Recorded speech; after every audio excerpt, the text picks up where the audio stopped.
Hi, my name is Amanda Rocha. I am an estate planning and probate attorney in California, and today I'm going to talk to you about the downside of a revocable living trust.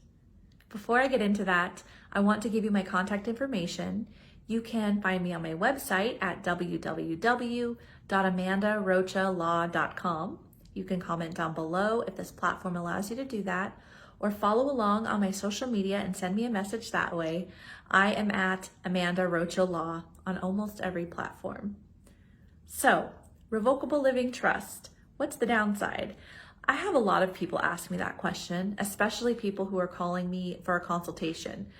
They'll say something to the effect of, Amanda, a revocable trust seems too good to be true. What's the downside? And I usually say there aren't any downsides, but that's not completely true. I think instead of calling it a downside, it's more accurate to say there are things that a revocable living trust cannot do. And if you are having a consultation with me or any other attorney, we're going to ask you specific questions and recommend the kind of trust that you need. So while it's not a downside, there are certain trusts that are better for different reasons. And mostly that's for asset protection or Medicare protection or special needs in certain scenarios. You can have special needs provisions in a revocable living trust that work just fine. It just depends on who's creating the trust and who it's for. So basically, in a nutshell, asset protection wise, a revocable living trust does not remove an asset from your control.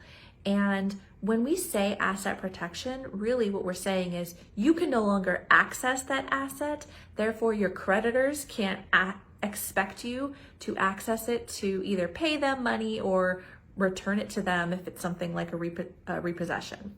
So asset protection is more for irrevocable living trusts, and those trusts take control away from you and give them to the other trustee, whoever that could be.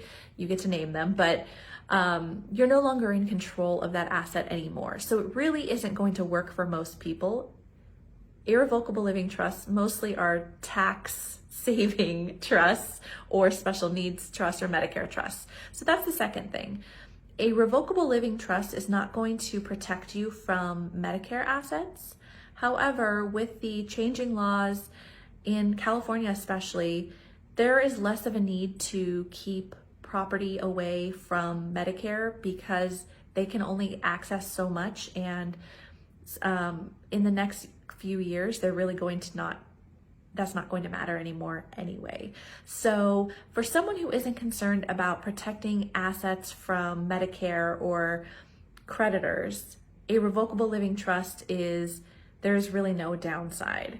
Now, if you are looking to prevent estate taxes, then irrevocable trusts are great because you remove that amount of money that you put in the trust or that asset, you remove it from the equation of your estate tax considerations, and that's really where you get into the more complicated trust. But for most people, say the majority of people, a revocable living trust is a wonderful thing to have.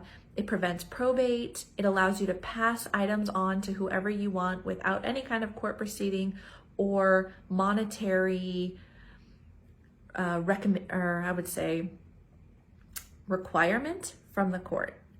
Your trustee can get payment, and they do get a reasonable payment by law, but it is way different than having to pay statutory legal fees and put your property in probate for 16 months to 5+ years and spend many thousands of dollars.